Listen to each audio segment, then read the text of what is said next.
Have you ever drafted a player in fantasy football that your only intention for that player was to be a bench stash? They're there for bye weeks or an injury fill-in. But then a few weeks into the season, you start to realize these guys are going to outperform your highly drafted studs. Well, in today's episode, we're talking about a few late round players that have a chance to go nuclear and help carry you to a fantasy title.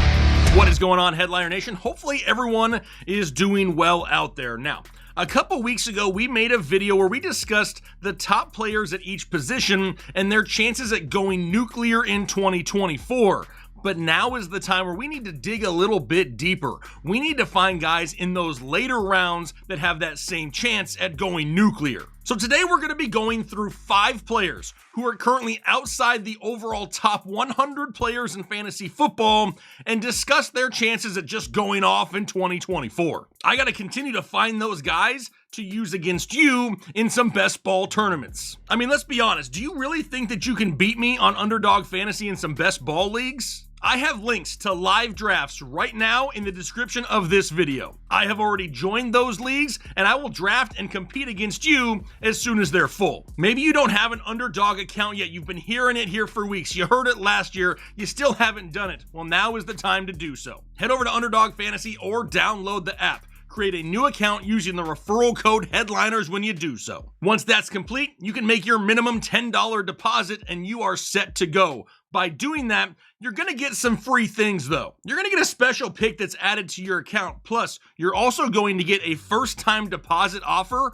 of up to $250 in bonus cash. But that's not it. You're also going to get a free 2024 Fantasy Headliners Draft Guide, Dynasty content, redraft content, updates from now up until week 1 of the NFL season. It has everything you need to dominate 2024. Now, leagues start as low as $3 on Underdog, so even that minimum $10 deposit could get you into 3 separate leagues with me. So be sure to check that out so we can have some fun this offseason. All right, let's find some of these later round pieces that could go nuclear, and let's try to blow this up. Now, as we get into this, there's 2 things I want to do first. The first thing, I'm going to set expectations for this show because there is no fantasy dictionary that's going to define going nuclear. It's a catchy catchphrase on YouTube. But if I don't sit here and tell you what it is that I was looking at when I'm looking for these players, all it leads to is a bunch of confusion in the comment section. So when I talk about going nuclear, that does not mean I'm looking for some super late round guys that are going to finish inside the top 10 at their position. No, that's not it. To me, I really look at it as somebody who can greatly outproduce their ADP, be a fantasy viable option for your team, even though they were drafted to just be a bench stash. If there's some guy that's buried on the bottom of your bench that you're able to start weekly because he's producing, that is a huge overall boost to your fantasy football team. It really gives you the ability to maybe trade some guy with some name value for a big time need on your roster. A lot of people panic with studs early in the season.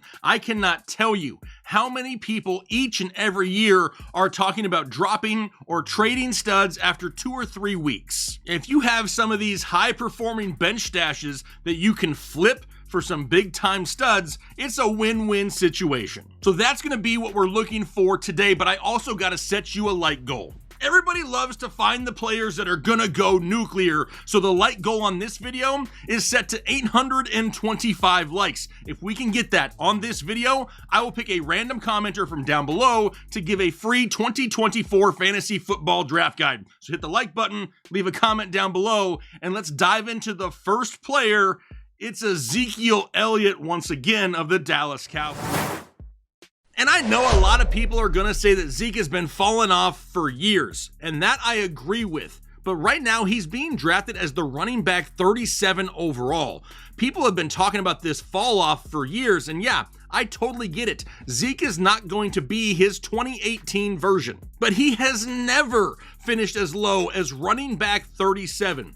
Last year he was in New England, and majority of fantasy players basically forgot about him until a Ramondre Stevenson injury. In fact, Zeke didn't even play over 50% of the offensive snaps in a game until week 13 last year, yet still finished higher than running back 37. But now he's back in Dallas. Tony Pollard is gone. He's over in Tennessee, and that move right there vacates 307 touches. Now, Rico Dowdle is the only competition on this depth chart, and he only has 96 total career carries over his 3-year career. When we saw Zeke in this offense 2 years ago, he had 248 touches, 968 total yards, and 12 total touchdowns, finishing as the running back 19 overall. Michael Gallup is now gone.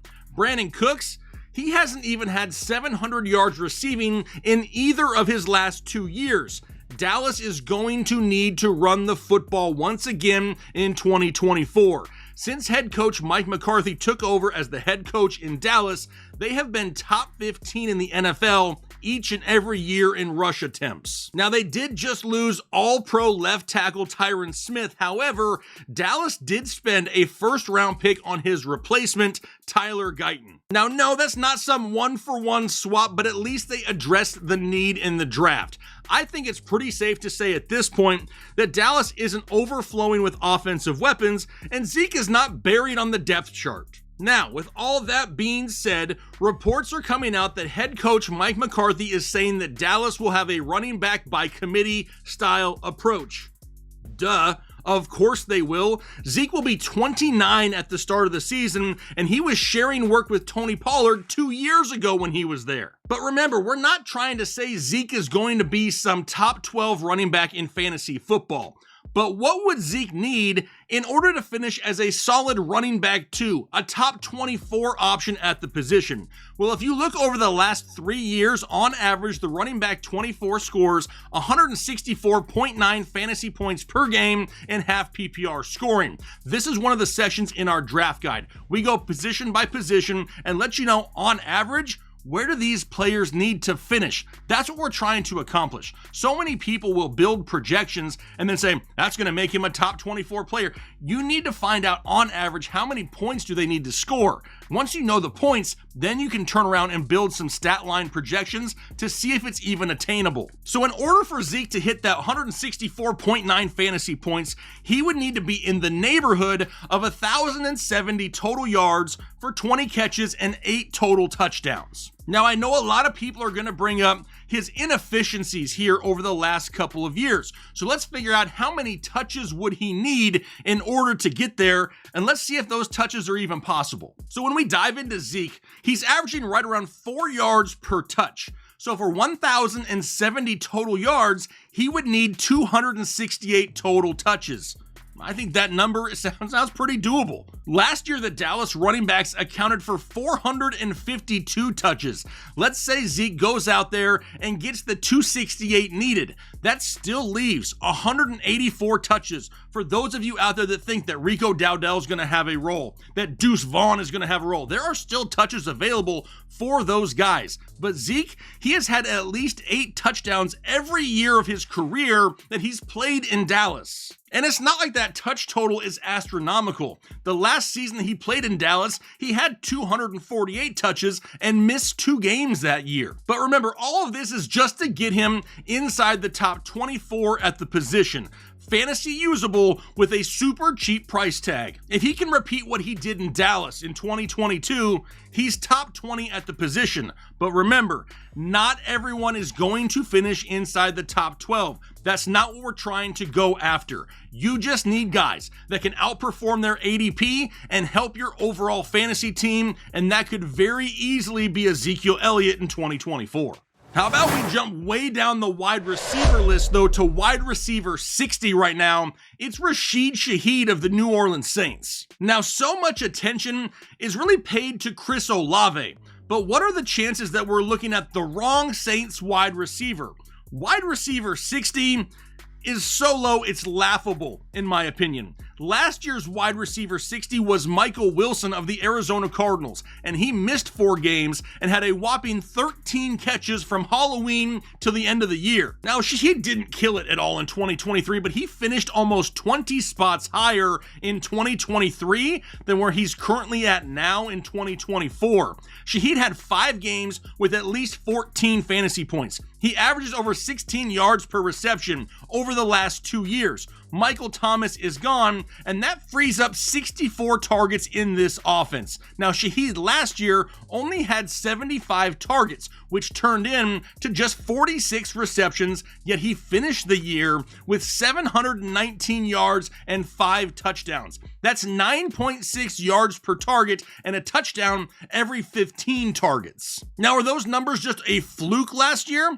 Well, in 2022, he averaged 14 yards per target and a touchdown every 17 targets. So really, they aren't a fluke. He's shown that he can have a little bit of consistency in both areas. So let's go ahead and take his 2-year average of both those numbers and see what he needs to produce above and beyond expectations in 2024.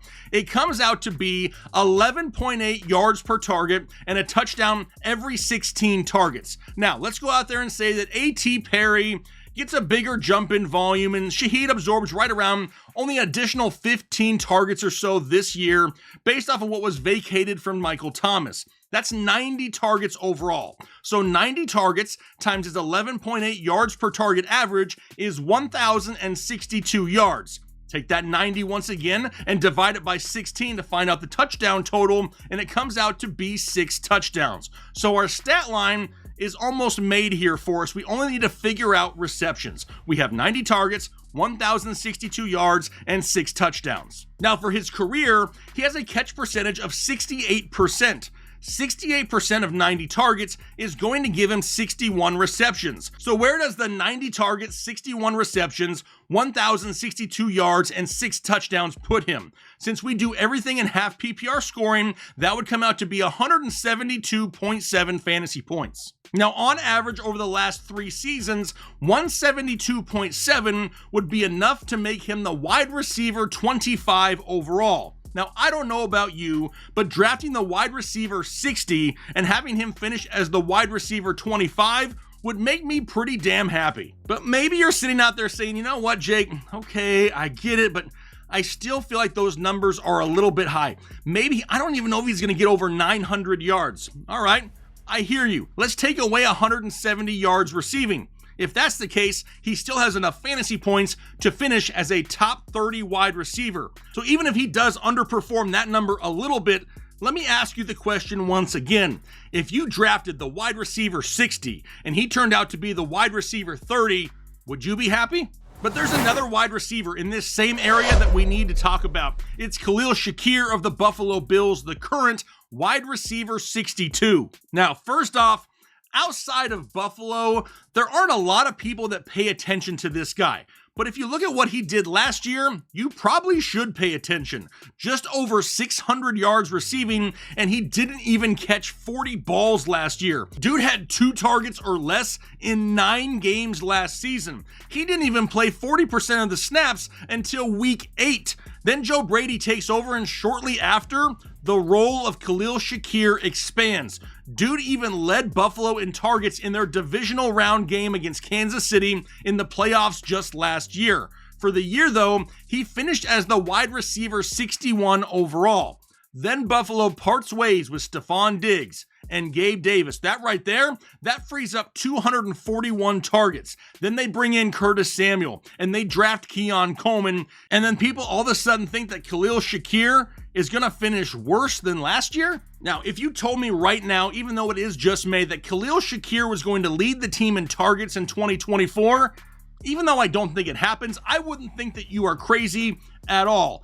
I just don't think there is any possible way that Khalil Shakir doesn't see more targets this year than he saw last year. But I want to build something conservative. Let's say that Keon Coleman and Curtis Samuel both see right around 100 targets. That would leave 40 or so extra for Khalil Shakir. Now, Shakir averages right at 13.5 yards per target and a touchdown every 22.5 targets. So if his total target number jumps from 45 to 85, that's going to put him in the neighborhood of 1,100 total yards and 4 touchdowns. Take into account his career catch rate is 75%. We're also looking at right around 64 receptions. Do you see the stat line of 85 targets, 64 catches, 1,100 yards, and 4 touchdowns as being absolutely outrageous? If anything, I look at it and say maybe the yardage is a little bit high. But even if we drop it down to an even 1,000 yards just for easy math purposes, that's going to give Khalil Shakir a total number of 156 fantasy points on the year. That's enough to put him up inside the top 30 wide receivers in fantasy football alone. If he outproduces his ADP by 32 spots and the ceiling could actually be higher, we'd be super pumped to draft Khalil Shakir. Which then takes us to a tight end, the football kind, Patty F, Pat Freiermuth of the Pittsburgh Steelers, currently the tight end 16 overall. So Patty F has a year where he struggles with some minor injuries and people absolutely just lose interest in him. He may be the tight end 16, but that equals 133rd overall in the rankings, so well into the double-digit rounds. We know that Deontay Johnson is gone. He's been replaced by Van Jefferson and rookie wide receiver out of Michigan, Roman Wilson. But more importantly, we now have two quarterbacks in Pittsburgh that like to throw the ball to their tight ends. Over the last 5 years, on average, Russell Wilson targets his tight end 20% of the time. Justin Fields, over his 3-year career, on average targets his tight end 34% of the time. So either way, the tight ends should get looks in this offense. Now, since 2020, the Pittsburgh Steelers on average target their tight ends 117 times per season. Maybe you're thinking, yeah, but Jake, it's Arthur Smith, remember? I do remember. And last year in Atlanta, Arthur Smith's offense targeted tight ends 174 times. But what about the passing volume in this offense in Pittsburgh? Well, over the last 2 years, they're averaging right at 538 pass attempts per season. That number could easily grow in 2024, though. Fields, Wilson, it doesn't matter. They're both better than Kenny Pickett. So after going through all of those damn numbers, I think that we can sit here and say that Pat Freiermuth should be in the neighborhood anyway of at least 90 to 100 targets this season. Patty F has a career catch percentage of 69%. Wow, it's very nice. So we're going to be looking at right around 70 catches. This dude isn't some deep threat though down the field. He's averaging right around 10 yards per catch. 70 catches, 700 yards, even with no touchdowns, that's good enough to be tight end 15. Add in even just 2 touchdowns, all of a sudden he's up to tight end 12 on the season. So we basically have more targets up for grabs in this offense. We have better quarterback play to deliver better targets. We just need Pat Freiermuth to have the same exact season that he had just 2 seasons ago. Now, if he can somehow find a way to get to 4 or 5 touchdowns, he could find himself up inside the top 10 at the position. But I said we had 5 guys to talk about, so let's include a quarterback as well. It's Matthew Stafford of the Los Angeles Rams, who's currently still quarterback 19 overall. And this right here is a perfect example of people wanting that sexy fantasy football lineup. And 36-year-old Matthew Stafford, who's racked up a ton of injuries over his career, isn't really that for fantasy football anymore. That maybe it's because statistically, he's been under 4,000 yards passing and 25 touchdowns in each of his last 2 seasons. But we already know that recency bias runs rampant in fantasy football. We need to take a look at why his numbers have been a little bit lower the last 2 seasons. 2022 was an absolute disaster. Stafford himself suffered multiple injuries in season and dealt with elbow injuries in the offseason leading up to the regular season. He ended up missing 8 games, but let's also not forget that Cooper Kupp missed 8 games that season as well. Ben Skowronek was the team's #1 wide receiver that season. I mean, come on.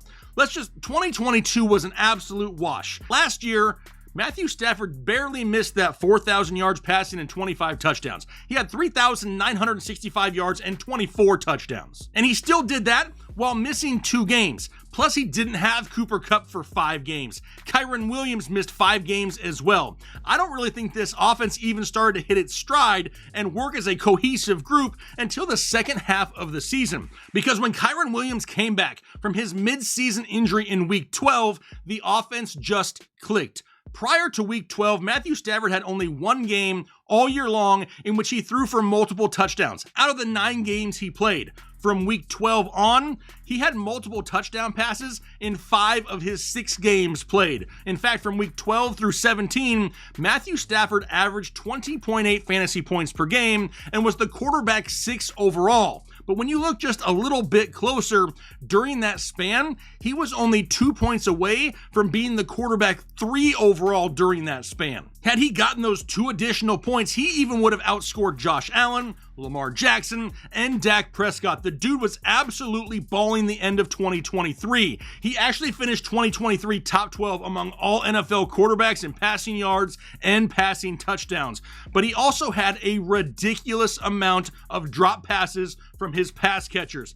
I'm talking about an obscene amount. 36 dropped passes. 13 of them came from Puka Nacua alone, and I think we can all agree that's probably not something we can count on yearly. Now the Rams enter 2024 more healthy than they have been in years. We got Puka Nacua, Cooper Kupp, Demarcus Robinson, Kyren Williams, Tyler Higbee, Blake Corum, and the list continues to go on. And now all of a sudden, Matthew Stafford is ranked lower than where he finished last season.